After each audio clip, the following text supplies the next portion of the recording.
I wanted to jump off asking Saul a little bit about the inside scoop on his curatorial strategy for the show. So, Okay. Well, I can go right to it. I can explain. Obviously, though I got to choose each and every piece in the show, I didn't necessarily get to choose the artists. So the strategy, all that meant is that in terms of an overall strategy, it wasn't piece by piece. It had to do with solving a problem.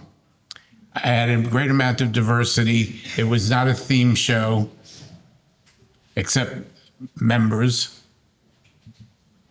And the question then becomes, how best to organize it so that it best represents the work and represents my view of what abstract art is. And as I said to a number of people, there were a couple of options: to hang it salon style, to hang it what I refer to as clothesline. We'd snap a line all the way around the galleries and just one piece after the other, alphabetically or random, so on and so forth. Do it as a series of theme shows, a wall of stripe paintings, a wall of gestural paintings, so on and so forth.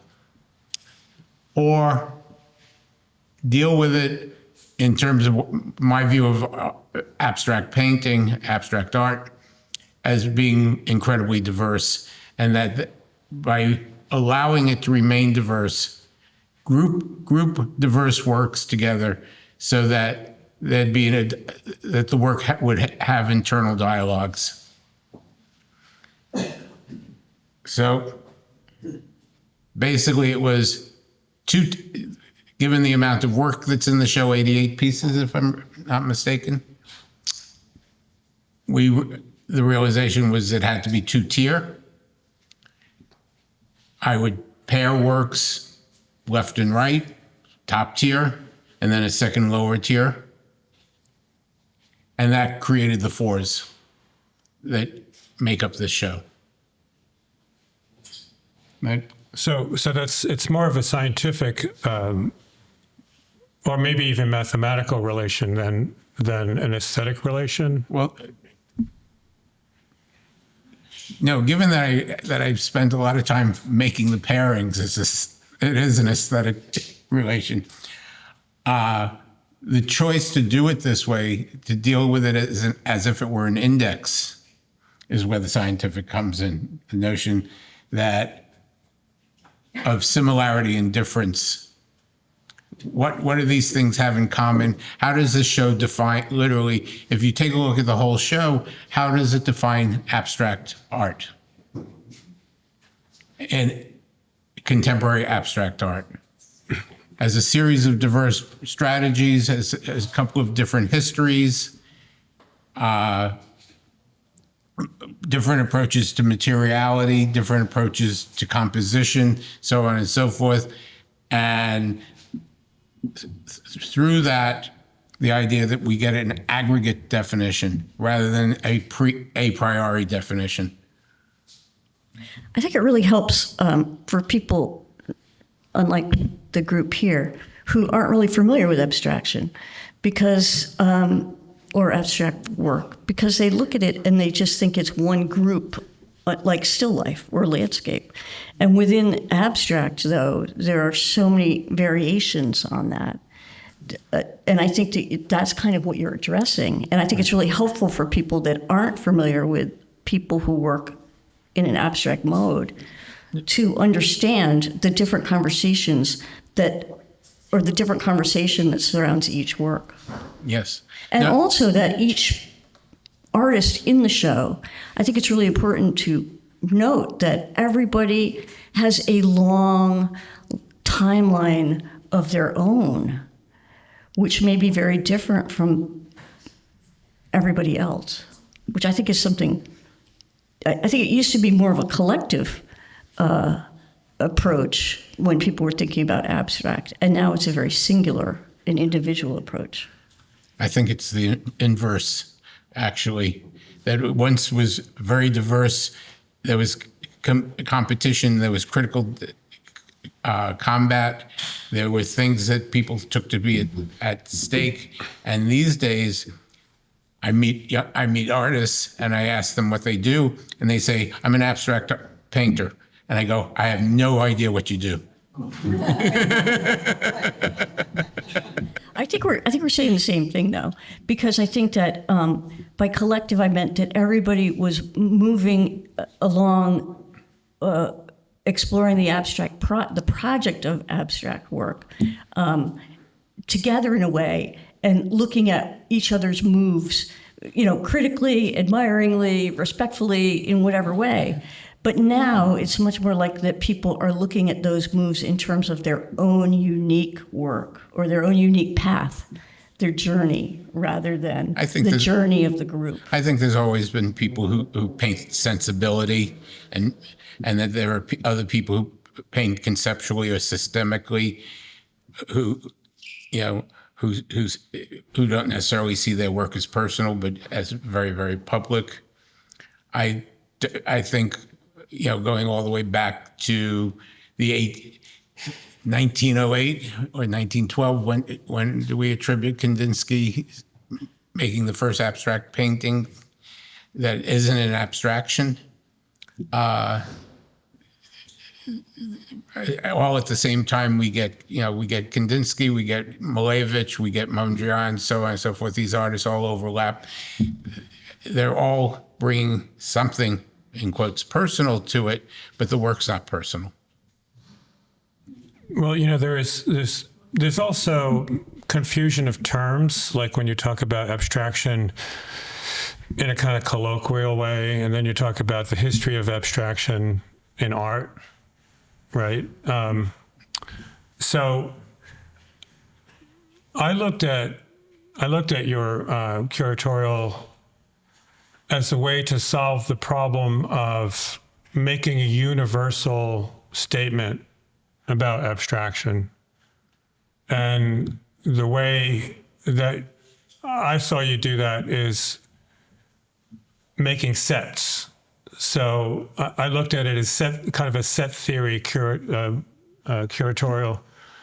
And within a limited set, within a universal set like AAA, you have what's called the axiom of choice. And so it's interesting to me because it's like an extra aesthetic thing that you did here from my perception. And during the opening, I noticed that people were like kind of really excited to just get into the relationships they found between the works without having that, without having to connect it kind of to a grand universal theory of abstraction, or to, like, more locally, to a theory of the organization of abstract American artists, which, you could argue it's a forced limit. Yes, I'm going to start with my objection. I almost never use the term abstraction when I'm talking about abstract art or abstract work. Abstraction, to me, is a process in which that underlies all representation, and I consider abstract art a mode of representation. So when somebody tells me they're engaged in abstraction, that for me basically means, to some degree, they're an expressionist, or they're engaged in mimetic representation. Abstract for me is that which represents itself. It is actually a thing in the world. When one makes an abstract painting, they're putting a thing in the world and convening a situation. This is how I view it. And on another level, like, abstraction is thought thinking itself. without the object. Right. I think those terms get kind of confused, like in a discussion. I'm not saying you're doing that, but No, but one of the, in terms of that, one of the definitions that I work with in terms of abstraction is the willful distortion of the means of representation. Right. Can I ask a question? Yeah. You know, in the essay that you wrote, you talked about the cognitive, the phenomenological, the semiotic, and the epistemological. Do you want to just talk about those a little bit? Those categories? Just briefly, quick definition. For the record. And I didn't even swear in on the Bible.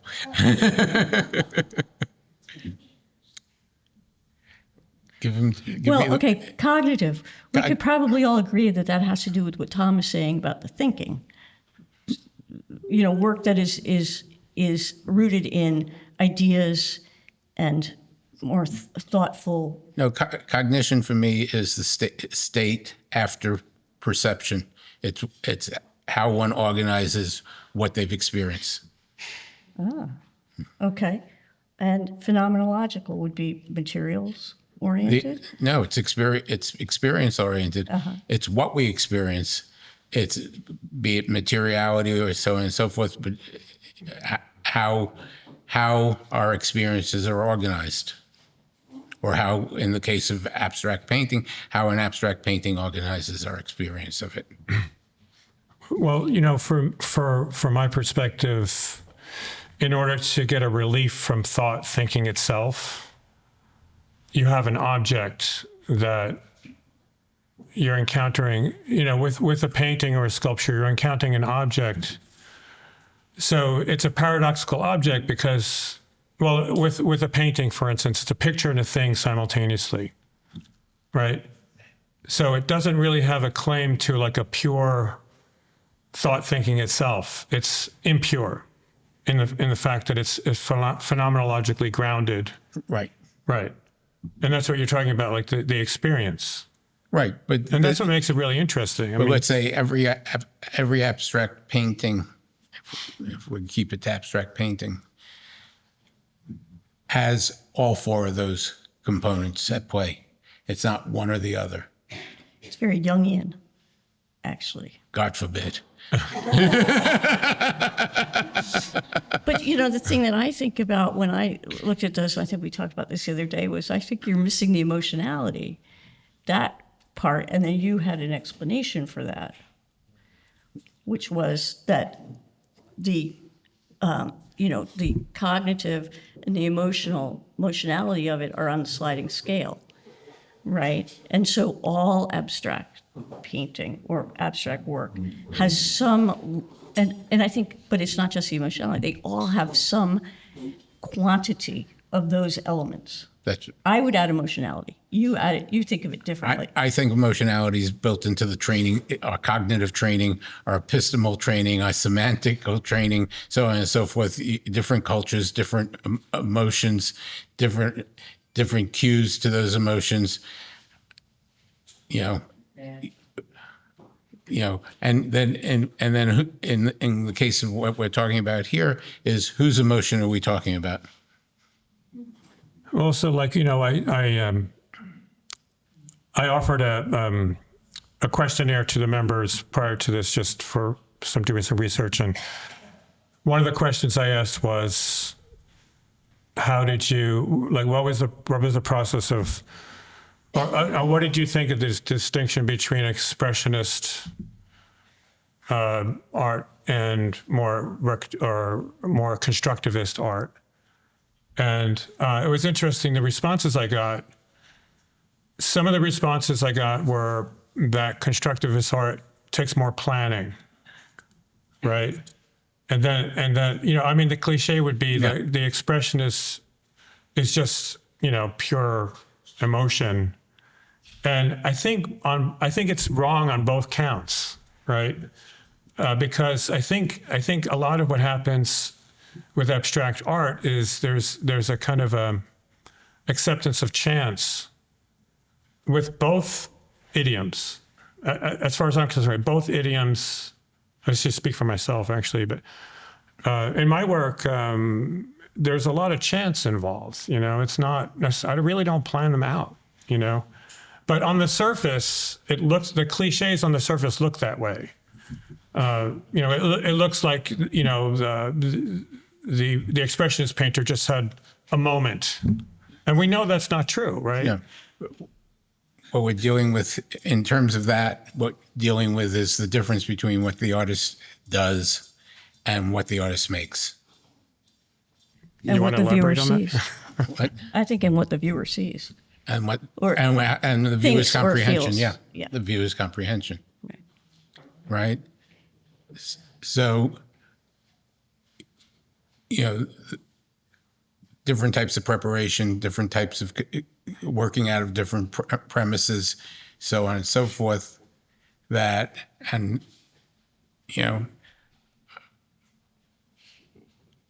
becomes irretrievable. We're somehow taught to read certain things as planning or, as planning. We're taught to see other things as spontaneous. Lots of people who make very complicated compositional paintings do so intuitively, only for it to look as if it's systemic. Right, because when we were first talking about this panel, you were interested in kind of clearing away some of those dumb cliches, just so we didn't get lost in a kind of like an argument about relativity that was off the subject, kind of, It's like, basically, what I'm interested in is what is the situation a painting or a work of art convenes. and then there's the historical situation too. I mean, That's inclusive. So keeping it local, I mean, AAA was established in a bit of a, I guess I wouldn't say defensive position, but like it was established in the 30s at the time when, social realism was on the rise and being shown more. And, but I think their real complaint was that as American abstract artists, they weren't being shown in museums like the European abstract artists were being shown, or there was a lack of representation. It's interesting to think about abstract artists complaining about a lack of representation. There's 1930s American art is the American scene painters, the regionalists, so on and so forth. And somehow abstract art is seen as foreign and being brought, you go to Paris or you go to Berlin to discover abstract art, but you don't come to New York for that.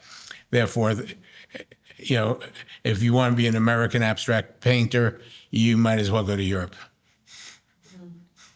But again, historically, if we speed things up to like after the triumph of American painting, I mean, not to just focus on painting, but there is, kind of like the argument is no longer, But, yeah. it's no longer like, it's not a valid, it's not an argument anymore.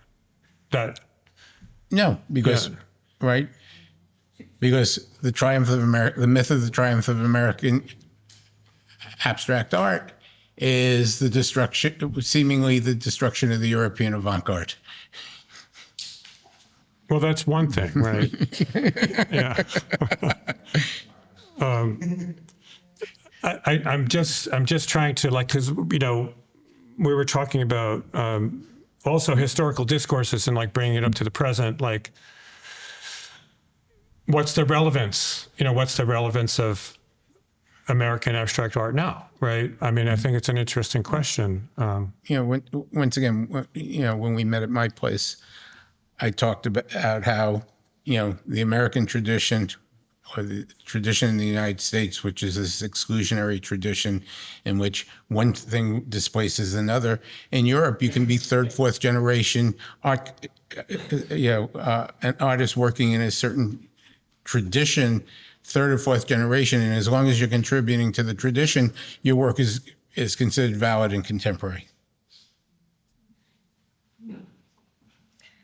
Seems to me that one of the major factors in, in this century that has kept abstract work from really spreading or becoming more popular was the whole dialogue around zombie formalism.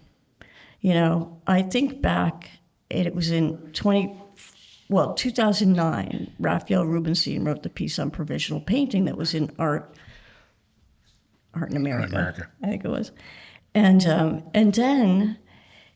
the idea was this was sort of anti-heroic abstract work where it was somehow minor paintings.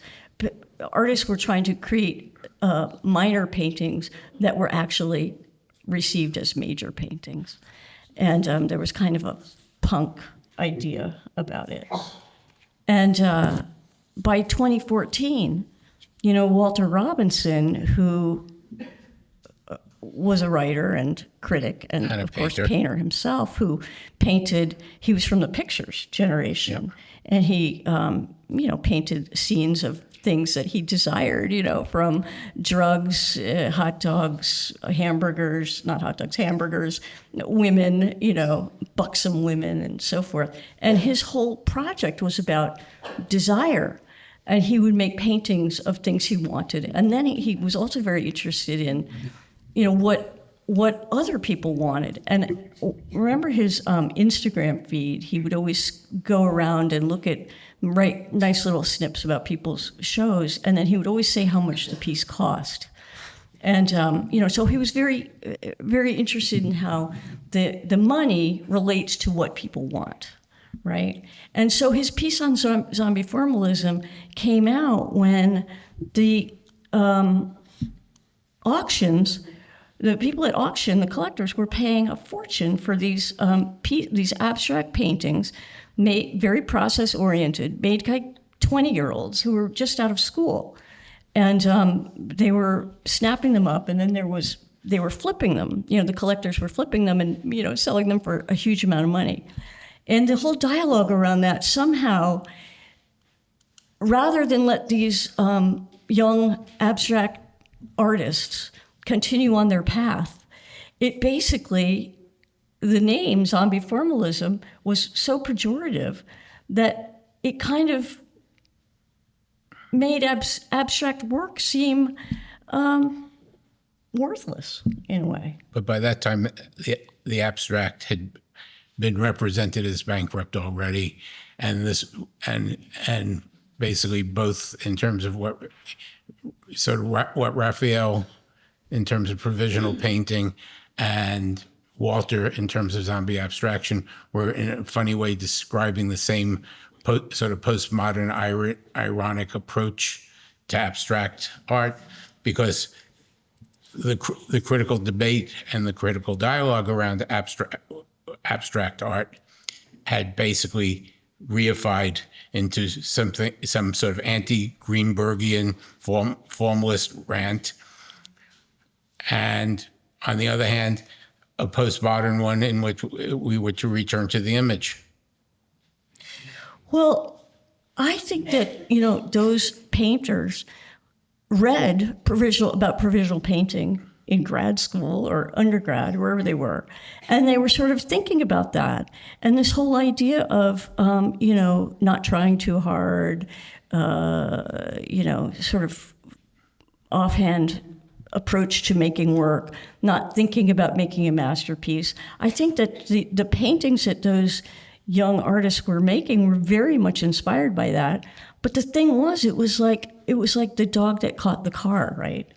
Because they wanted to make something that was just so, I imagine, they wanted to make something that was so kind of unacceptable, and but then the market co-opted what they were doing. I think all such articles become formulas for young artists who think that this is the way to make a successful painting because they don't know how to think about painting. But maybe what they were thinking was trying to embrace the cliche of painting. You know what I mean? Maybe. But they didn't even have the experience of the cliche of painting. They had gotten it from their teachers. Also, you got to think about Walter Robinson's work, right? It's zombie figuration, Yes. right? I mean, it's appropriative. It's nostalgic. It's looking back to the 50s. It's like, but I don't know if he thought about it that way. I mean, maybe he thought about it in terms of desire, but I always thought it was funny that he came up with that term because his work is zombie figuration. Right. And then Jerry Saltz picked it up. Well, it's very catchy. It's and a very sort of catchy. popularized Yeah. it.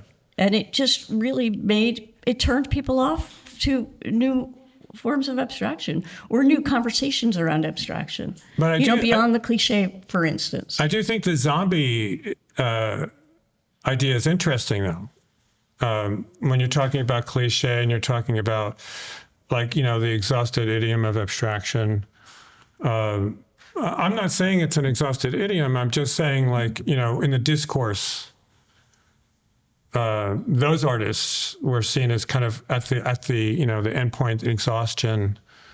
But I reviewed Raphael's book on the provisional turn, and there was one quote. It was that he takes from Nietzsche, and Nietzsche took it from Plato. And it's the incomplete is often more effective than completion, and that achievement weakens. So I don't actually know. I give artists the benefit of the doubt. Like I think that I don't know how strategic those artists were being.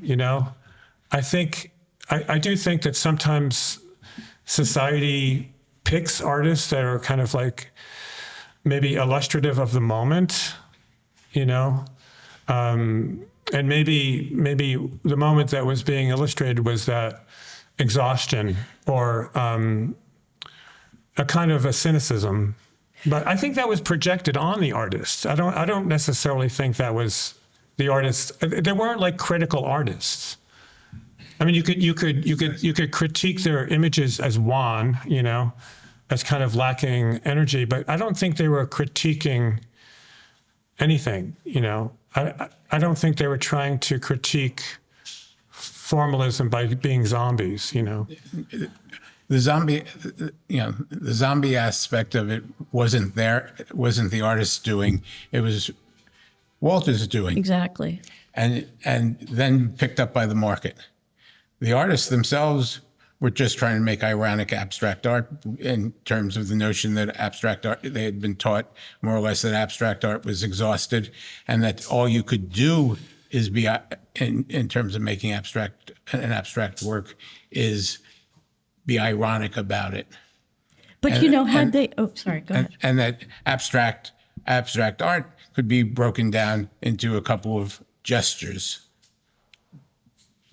I would have liked to have seen where they were going to go after that, but the market and the criticism just sort of put an end to it. Well, I think they're still showing. I think one of them still shows at 303. I forget his name, but their market kind of crashed because of that. It's kind if of you go to interesting. the auction pages, you'll see that there are, Yeah. 20, 30 of their paintings for sale Right. at any given time because they made so many. Because, maybe that was part of the joke, right? That they were making paintings about nothing, and then people were buying it, and couldn't believe that so they just kept making it, and then now there's so much of it, you can buy it cheap. But I think the negative critique, whether it's foisted upon them or whether it's intentional, is interesting in this moment. Yes. It kind of relates to maybe Adorno or something, like a negative critique. But seriously, that has nothing to do with abstract art. It has to do with the condition of our culture, and that's another conversation in terms of what's the aggregate called postmodernism has become. And after, like, I mean, there's that term metamodernism, which Right. I don't like because it still implies like some relation to history, right? So, I mean, I don't want to, put too fine a point on it, but I think the exhaustion issue is interesting because of, the postmodern turn, the historicity of that, and then like what's after is like apparently ahistoricity. But And that leaks into popular culture too, like a revisionist history. I think part of that is once again back to the triumph of American art and stuff like that, and this notion of progress in art, in which the history of modernism before the 1950s is not necessarily progressive. It's a series of diverse discourses competing with one another. You begin to read histories of modernism written after 1955 or so, and all of a sudden, modernism is progressive. It has a teleos and it is obviously it's the only thing it can do is head towards its own end. Well, I remember like in the late 70s, it was called pluralism, right? Like when that history was kind of like when, the cover of art form didn't matter anymore. It was and then things like pattern and decoration came in, and the teleology wasn't, it was interrupted. Well, we were told in Apparently. 1974 by Art Forum and was it Butler that painting was dead, and then by I forget what year Art Forum actually did an issue on the death of painting. Should have brought our notes from the conversation we had. Right, but Basil. but that was once again the reinforcing. And then what happened is in the light of the end of painting or the end of modernism in 74, we get pluralism. And pluralism is one of the things, it's highly influenced by the feminist discourse in terms of aesthetics and the diversity of aesthetics, rather than the dominant aesthetic. And also artists of color. well, the diversity of artists and the diversity of In New aesthetics. York, I should say. Yeah, in New York. Right? And pluralism. But the great irony with pluralism is it seemingly excluded abstract painting. Because that was dead. And So it's all about resentment. Right? and that was for, and by that time, abstract painting had been defined as either formalist or expressionist. We were told that abstract art didn't represent anything. It was non-representational. Greenberg had turned it into some aspects of abstract art into a formula. And once again, so you ended up with color field painting, which, a glut of color field painting or a glut of stripe paintings. And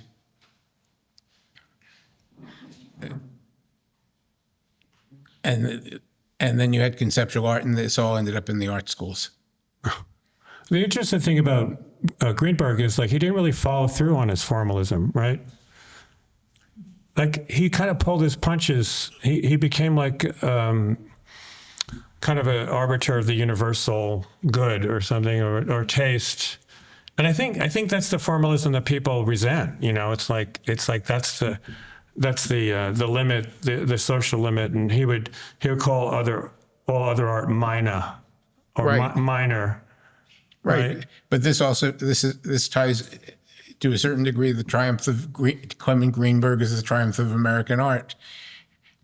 In that, somehow his formalism came out of abstract expressionism and would sustain it. And then there's Rosalind Krauss with the inform. So there is this kind of dialectical relationship that happens where there's a reaction against it, and then the form is kind of broken up. Yes, and part of the problem is that what we're talking about is what happened in the United States, and very few of us have any idea what was going on in Europe at the same time. Right. I mean, that's important to talk about. So like the new casualism, it's art informel, right? I mean, in Europe. And recently I wrote an article on Francois Morellet, and I said he had more in common with Charles Peirce than Merleau-Ponty, and that Robert Morris had more in common with Merleau-Ponty than Charles Peirce. So, yeah, so those things are cliches, basically. Right. I mean, they're inherited cliches. I mean, bringing it back to the show, I think it's really interesting. Again, like during the opening, people were encountering these things, these works, not necessarily as representative of a universal abstraction or abstract statement, but as individual encounters with form, color. There's a lot of color in the show. I think that's kind of liberating. I mean, recently I've been reading an older book called The Hidden Order of Art. I think it's called by Anton Ahrensweg. And he talks about like proprioception and how, when we're kids, we just intuitively have a relationship to form and the world, basically. There's not like an imposed gestalt, right? And then around 11, we learn how to make like the correct picture, right? And I believe to a large extent that a lot of the individuals in the show are kind of like in libidinous phase still, right? It's like they're still, it's like a recapitulation of that unconscious scanning that sometimes people call chance, but I think it's more phenomenological. And that's what I feel like your curatorial freed up in terms of not categorizing the work. Right. As I had said earlier, I think about these things as, I think about each of the paintings, each of the works in this show as an event. And when I was putting them together, it was what kinds of events do I juxtapose together? Because as I said, it's from my way of looking at things, let's say last 10 years, has been that the paintings convene a situation. It's either a very familiar situation or it's a defamiliarizing or a situation that causes dissensus, in which what it should be and what it is are not one and the same thing. And by putting things together the way I did here, for me, it gave me the opportunity to amplify my relationship to these things. Mm-hmm. Well, you could say like in the 70s, the move towards performance was a move towards the event. Right. Or paintings move towards installation. Right. And I mean, we still have that now with like the Venice Biennale. It's all installation practically, right? And you could critique that as like the society of the spectacle. But I don't think we need to go down that. No. But also narrative. I mean, there's just such a huge turn towards narrative. Well, we could talk about the narrative. Abstraction. We could talk about how narrative functions in our contemporary society as kind of a repressive thing. Say more. Well, I mean, the news cycle, right? We're constantly being fed stories, anecdotes, sound bites, and it's not even a narrative. It's not even. It's not like a book, you know. It's not like a narrative that has form.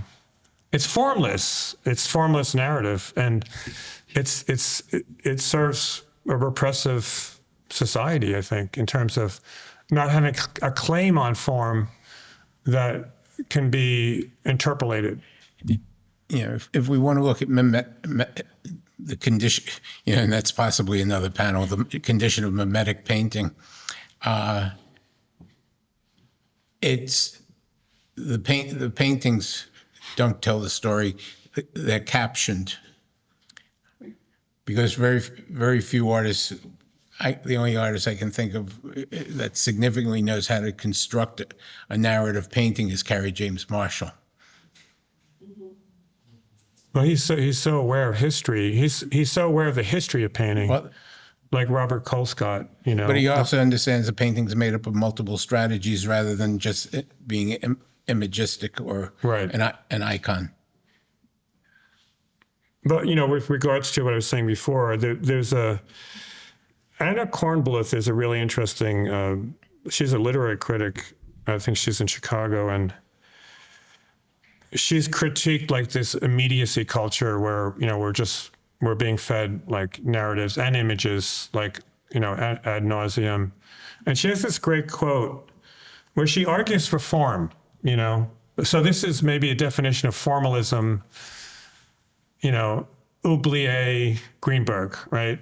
So building up forms that register their own groundlessness is a greater ambition than hypostasizing formlessness, which I think is wonderful because formlessness is nothing, right? But I think that abstract artists build up forms that register their own groundlessness. I mean, they are grounded as events, but there is something in the history of abstraction that goes towards formlessness. Yeah, I think so. I think you could say that the artists have a sort of interest, even if it's peripheral, in emptiness. I mean, emptiness not in its pejorative, but just in the condition of emptiness. I think it's central. I mean, maybe I should just speak for myself. I think it's central to like where the next painting comes from. What do you mean? Because it's an empty set. I mean, I don't necessarily know where the next painting comes from. It's not necessarily chance per se, but I do think that I kind of embrace nothing in order to make something. Right. It's not even chance, you know. It's like because, you know, I have a track record. I know what I've done before. It's not coming out of nothing, but I have to go towards nothing in order to make the next something. Well, you know, I don't know if you read that Deleuze book. You had mentioned it in the thing where he talks about how absurd he thinks it is when, you know, he's a philosopher, and he thinks it's absurd when people say they sit down at the typewriter with a blank piece of paper and they're just like tormented by what to do because there's nothing there. In fact, his feeling was, well, if you're a writer, then everything is there. Right. And it's the same with the canvas. Right. That, you know, the white canvas, on the one hand, people may say it's exasperating to be standing in front of the white canvas, but it's not because of the emptiness, it's because of the endless possibilities. And cliche. He talks about artists being aware that it's loaded. Right. Yeah. And like their positioning in relationship to that loadedness or emptiness is actually crucial to like what comes from that, which could be more sincere, a relationship to nothing, you know. Yes. It's not minimalism, or it's not nothing. Right. This brings me back to zombie formalism. Right. You know. I mean, I had a saying, if less is more, then nothing is better. And I believe that, you know, I actually believe that. It's funny, but I actually believe it, you know. But what do you give the viewer? What do I? Yeah, in terms of this, I don't think about the viewer that much, actually. No, but the viewer seldom faces the blank canvas. Well, I do think about, I should say I don't think about the viewer. I do think about the commons. I think about the generic. I think about, I do think about form that's not minimal, but like, I think of abstraction, I think about abstract painting as a genre. We talked about that. Yes. Yeah, I mean, I think it's an amazing, like a found object. You know, it's like a I like found that. I like that language. definition. It's a found language. It's a series of found languages that we can now work with as we want, I also like the fact that and adjust and tinker as we go. Yeah, I like the idea that it's a genre because it relieves me or anybody else of the onus of trying to make history. Because the genre is it's kind of a quotidian. Mm-hmm. It's a container. It's nothing. It's not nothing, but like it's a container that anything can happen in. But if you think about abstraction as a genre, it's interesting because it's like that thought thinking itself in a phenomenological object, right? I should probably stop there. No, I was just going to say, and this is, two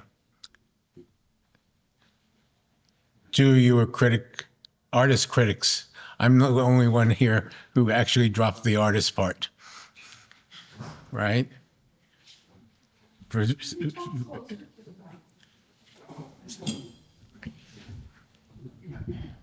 I'm the only one who dropped the artist part from the artist critic thing, right? In that I went over to the side of the audience.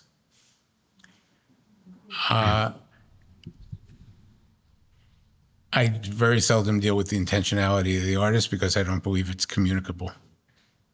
I don't think all I see as a critic is a series of decisions that had been made. And I'm given the task of trying to make sense of those decisions. I may be more knowledgeable than the artist as to what guides those decisions, and that I possibly have a better sense of history, or I have a better sense of what other artists have done with those in that realm, so on and so forth. Right? So I deal with with comprehension. We talked earlier, there's the difference between what the artist intends, what the artist makes, and what's put into the world.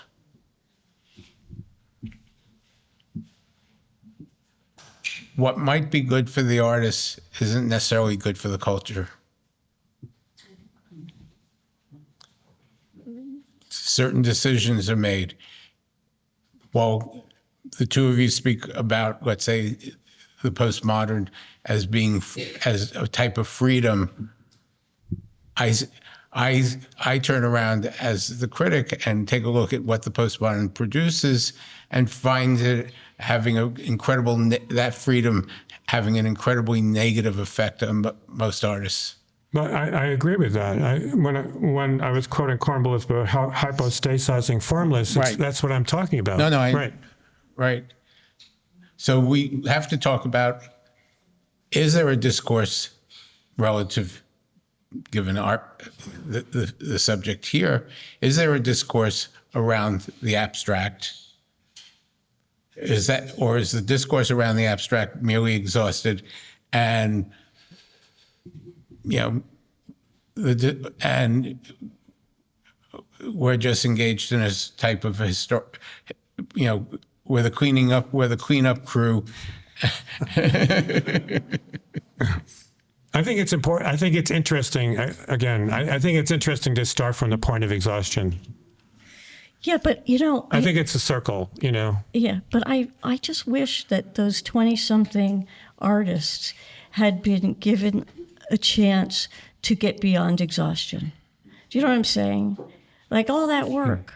Well, that was that's made, their responsibility. Yeah, but all that work that was made, and that was, why did they lack the freedom? Well, maybe to have that maybe moment. maybe that wasn't their intent at the beginning. I think it's different. I think the analogy I use is from method acting. So you rehearse the thing, you rehearse the scene 100 times, and at the 101 time, it's perfect because you're exhausted. Because you're not self-conscious. You're just in the moment, in the event. It's kind of related in a way. It's not directly related, but I don't think exhaustion is a bad thing. I think it's a cycle in rejuvenation. I think there's a circle of like energy, exhaustion, energy, exhaustion. It's not like entropy necessarily. Personally, I just think it's an interesting place to start. In Kant, the terminus is transcendent. Excuse me? In Kant, the moment of terminus, when having reached the end of something, is transcendent. Something, you transcend the moment. Exhaustion or entropy as a steady state doesn't seem very productive. And this is Aaron's way. Right. Well, there are some contradictions there. In his thing. I'm not saying in your thing, but. I'm willing to accept there's contradictions in mine Okay, also. all right. If you're happy with that, then. But it is. It's the question is there a dialogue? Is there a need to revise the history and make it not just more inclusive of who made art, but more inclusive of the art that was made? Yes. Right. I mean, my favorite complaint is post-minimalism was written out of the history of American art to make room for postmodernism and conceptual art. That there's the two main representatives of post-minimalism, which is Ava Hess and Richard Serra, end up being included in the histories as minimalists. People like Bill Bollinger, Barry LeVar, Alan Surratt, so on and so forth, have been written out of that history. And they all represent a very alternative way of approaching the abstract as a phenomena, as a material event, as something that's convened, as something that thinks itself. Well, I mean, these days phenomenology is kind of like outre because everything's virtual, right? It's like it's kind of like anachronistic because there is no event, right? The screen culture is a major event. I don't know. I think it's a materiality totalizing is event. It's not like it's Right. Yeah, I mean that's the issue. It's a totalizing event, and because it's a totalizing event, it doesn't allow for agency. But I think materiality is huge among young artists in schools. I see it in my MFA students. programs and all. I teach, so I see them. Yeah, And you teach. I mean, they've you've had taught, it. Many of them have had, not. I'm not talking about the people that are in, the Whitney Biennial, but I'm talking about people. Well, actually, maybe some of them. But I think younger artists are very interested in making things. And Yep. Oh, they're interested in making things, but the question is, what do they want to express with the things that they make?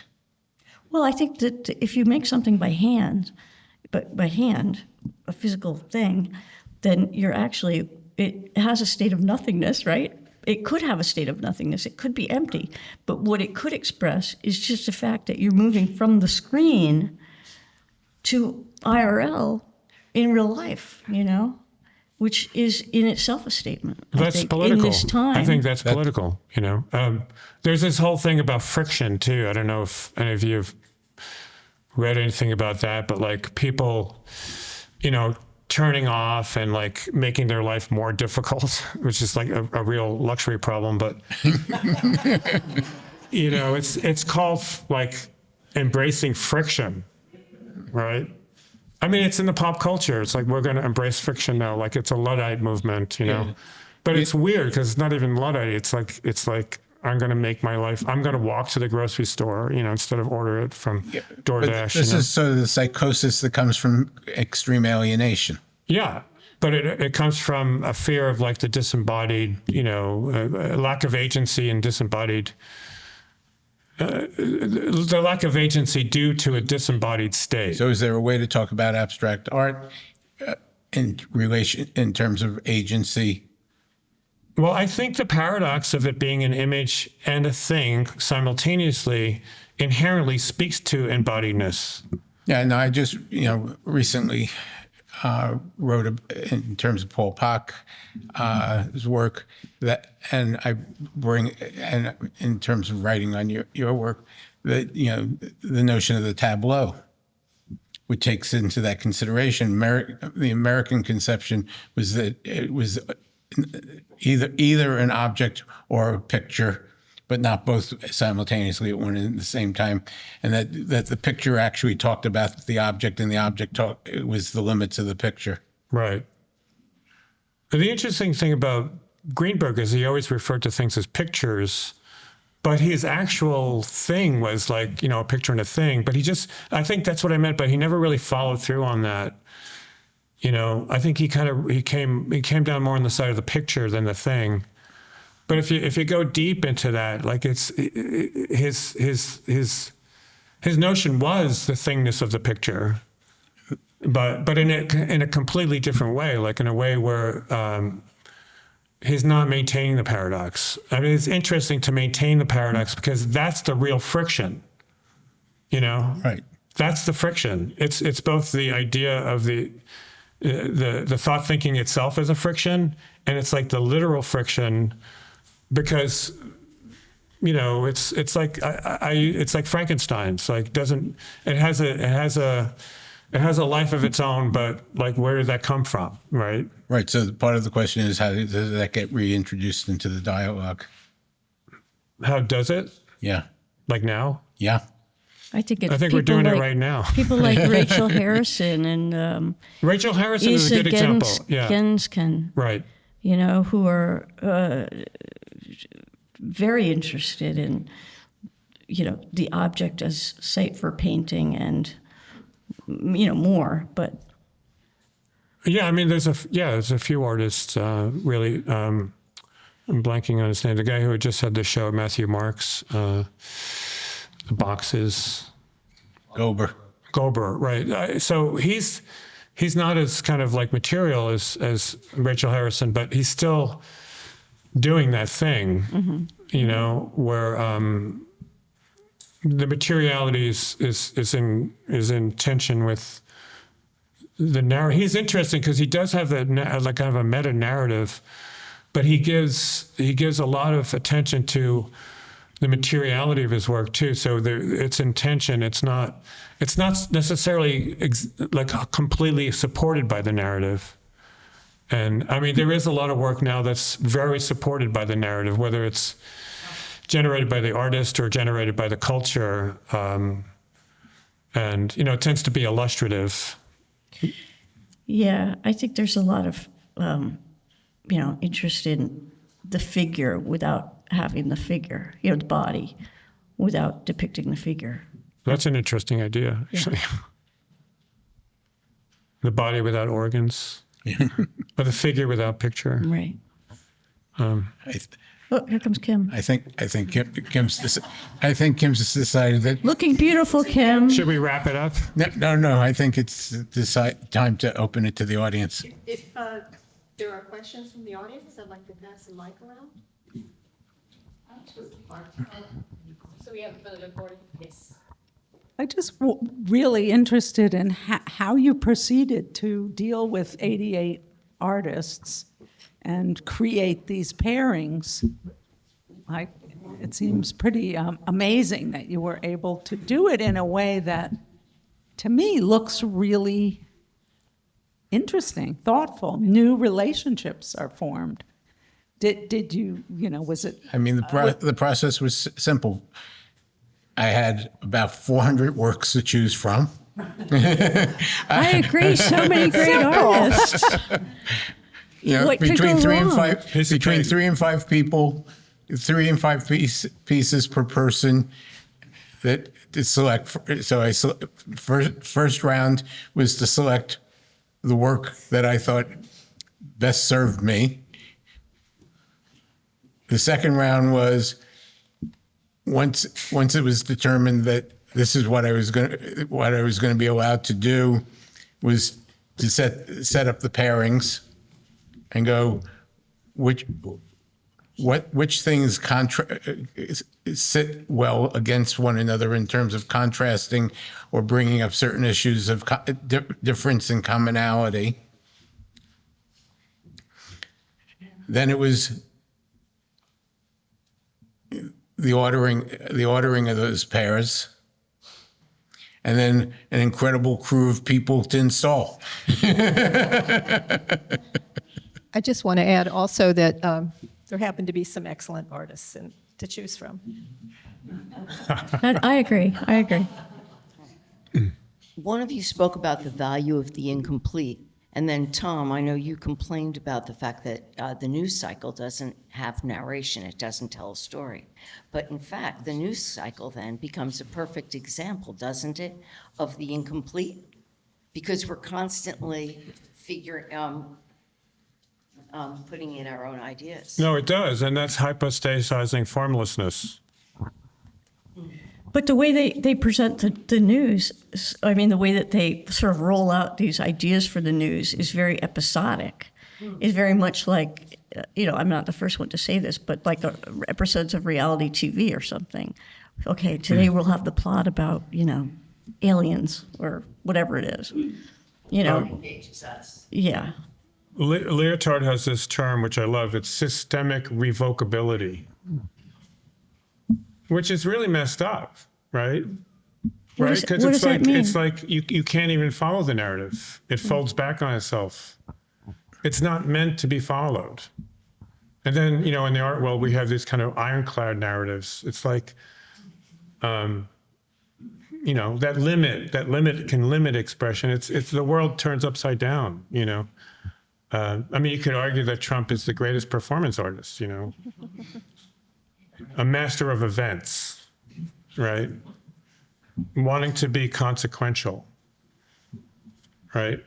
But it's the emperor's new clothes. I mean, unfortunately, he is consequential, but it's more of the will towards consequence, But it's revocable. Right. There's no logic. So it's the negative form of it's the hypostasizing of groundlessness.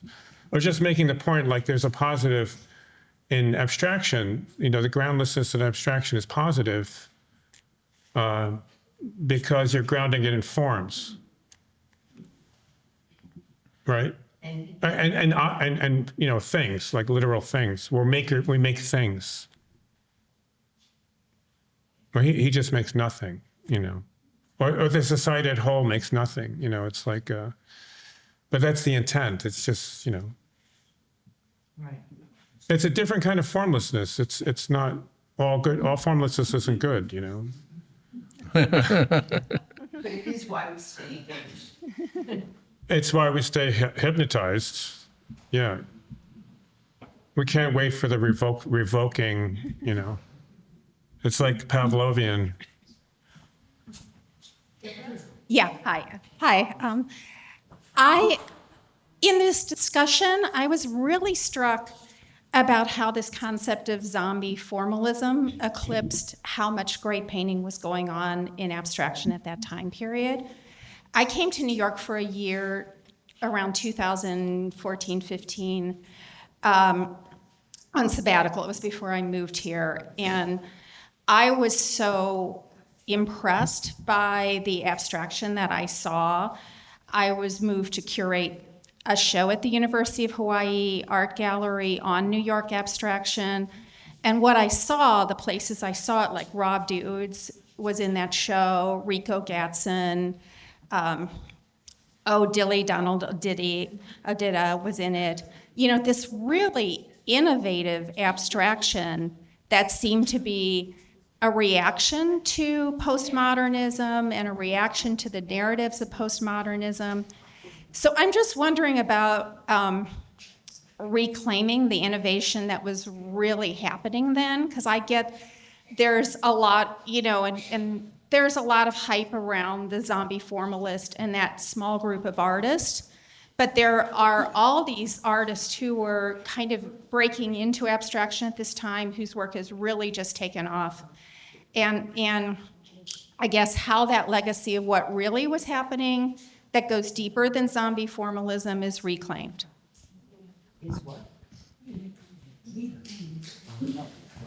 Well, I think Odile Donald Odita and Rico Gadsden are two different artists. I would say Odile is more like a meta-modernist, where Rico is incorporating his culture. I mean, Odile is to some extent too, but I feel like the form of Odile's work recalls, high modernism, but he's doing something else with it. So I see him in that realm of, like, the term I don't like, metamodernism. I see them as neo-modernists. Neo-modernists. And basically what it is for a very long period of time, artists of color weren't allowed to make abstract paintings. Literally, going back to W.E.B. Du Bois, as an artist of color, you had a responsibility to raise up your race. And therefore, making abstract work was making white art. This is what was said to people like Jack Whitten in the 70s, right? Now, if you can add to it a narrative of cultural difference or identity difference, it's now okay to make abstract art. But I was going to say, I do think that you are right. There was a huge, vibrant community of artists making abstract work back then, and what I see happen was after the whole pejorative designation of zombie formalism, galleries shied away from showing abstract work, because they didn't want to be seen as, or collectors didn't want to buy it anymore, right? Because they didn't want to be, it was embarrassing in a way, right? But that's not where we are now. Okay. I'm just thinking that's not where we are now, right? No, it's not where we are now. But I mean, I think that had a big effect and sort of chilled the interest in abstract work, because it was unclear who were the zombie formalists and who weren't. And even in Jerry Saltz's article, if you go back and read it, at the very end he says, it's too bad because I like some of these paintings, I like some of these painters. And then just left it at that. And so it was sort of painting all abstraction with this broad brush. But Sharon, And I never liked it, that they did that. I don't think we're in that time period. No, we're now. not. It's And 10 years ago. I yeah. can't get over it. Go ahead. But I'm really interested in looking at American abstract artists as almost from a sociological standpoint, as an entity that has been here since the 1930s. And I think that what I imagine, I haven't researched this at all, but what I imagine is that if you look at the arc from that period till now, you would probably see less and less coherence of stylistic coherence amongst the work exhibited in an exhibition like this of American abstract artists. The arc is towards greater diversity, or you could say greater entropy. And I think that what Saul did with this exhibition is he instituted the principle of contiguity, so that what happens with contiguity is that you put things next to each other, you group them, and the mind connects them. The mind finds association, sometimes through disassociation, but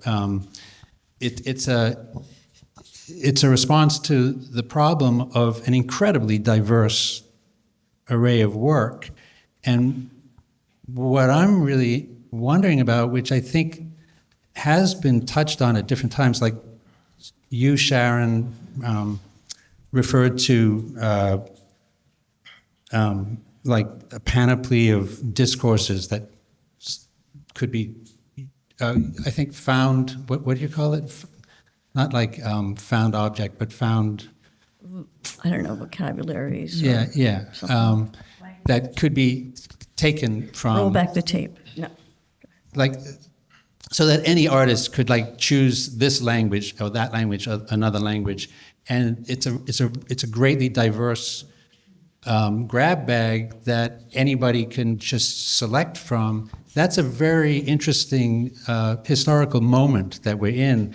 And what I was hoping to hear from you guys, and it's been touched on a little bit, but not that much, is why? Like, what is it about this time that brings us to this degree of diversity in an organization called American Abstract Artists? Because I don't think this is what you would have seen 20 years ago, 30 years ago, 50 years ago, or more. And the explanation has to be sociological, I think. It has to do with relativity. It has to do with a lack of hierarchy in ideas, or something like that. You know, one idea is as good as another, one form is as good as another, one style is as good as another. It's something along those lines. And it might also, as you, Sharon, indicated, be a state of freedom, or it could be, as Saul indicated, a kind of state of repression. It could reflect either one of those in different ways. I think it could have been moribund, you know, this show. And I think what I said at the beginning was that Saul figured out how not to make it moribund, and not that the work is inherently, any of the work is inherently moribund, but like the universal set, like making a universal statement is these days, you know? So there, you know, as a viewer, I can go in each one of these sets and engage with them as a series of events, or like interpolated events. But I don't have to worry about a grand narrative, you know? And it's not something, I know what you're saying, but I don't think it's something that you can solve, you know? You see, in a funny way, I thought I was constructing a grand narrative. But it wasn't singular, it wasn't linear, and it wasn't progressive. Right, so it was an anti-grand narrative. No, not anti. A grand narrative that allowed for inclusion of diverse things under a categorical heading. Well, I didn't mean to, you know, I didn't mean to insult you.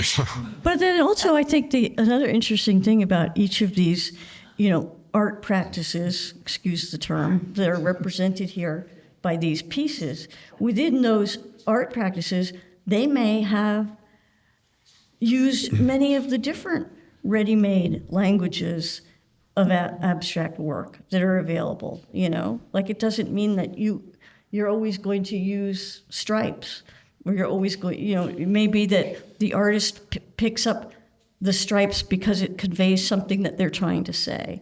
You know what I mean? So that in the same way that,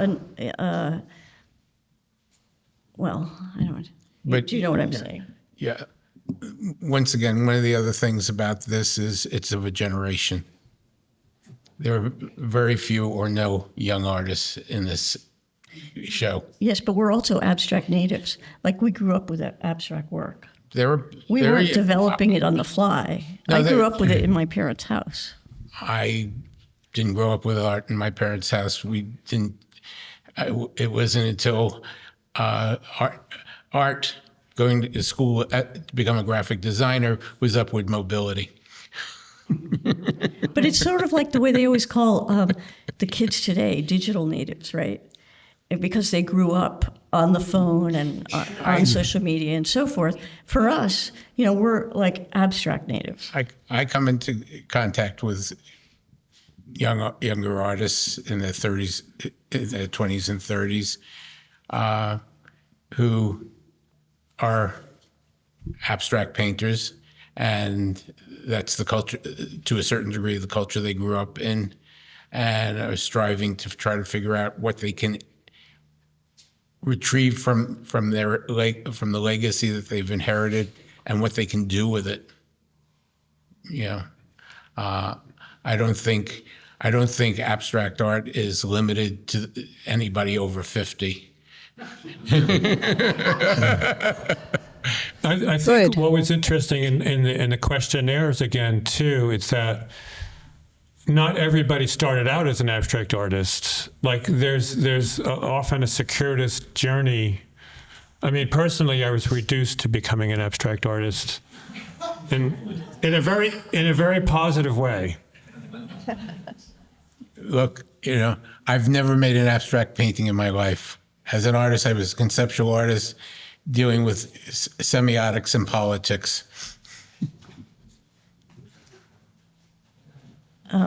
Yeah, but I meant that. I meant natives, that our generation, the generation of American abstract artists and younger, are natives of. Well, we have that abstract discourse, like we all have, Irving Sandler's book in our library, it's like, right?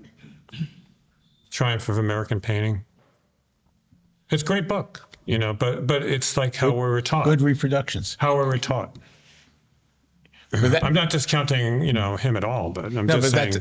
That's once again my peeve. What especially in the States, what got written into the history, what got written out of the history. How and where and what. The idea that nothing. During the period of the triumph of American art, nothing was made in Europe, and if it was made in Europe, it was most likely a copy of what was being derivative. Right. A derivative.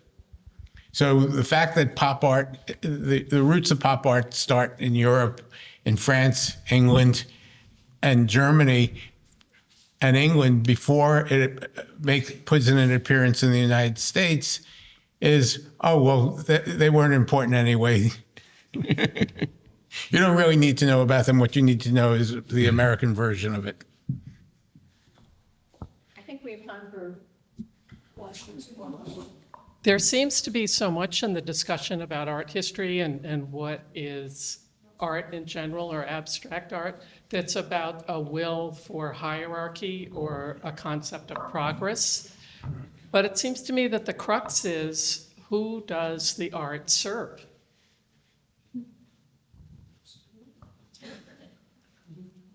Can you Early on, it elaborate? was, What do you mean? Who does it serve? The church maybe it served, or politics it served. So right now, who does art serve? Well, it used to serve the state, right? Like in France, 1860. It used to. I mean, the state supported it. Before that, the church. In America, it's supposed to be more egalitarian, but we know it isn't. There's different support structures. And I think that's why it's so varied right now, because it's not serving a purpose. Yeah. See, part of my point is it's always been varied. It's always what? Been varied. Also, I'm sorry. No, that just there tends to be the notion of dominant discourses at different times for different reasons. Presently, there's no dominant discourse. I was going to say, Adolf Gottlieb said that, like, an American artist has total freedom because the culture doesn't care about them. Which is, it's to some extent still true. It's like we don't get as much support at all. I mean, compared to Germany, But if we, in terms of who art serves, or I'll take refuge in Adorno. The whole idea of what we do is to keep thought alive. But I think that the market plays a huge part in, what artists make.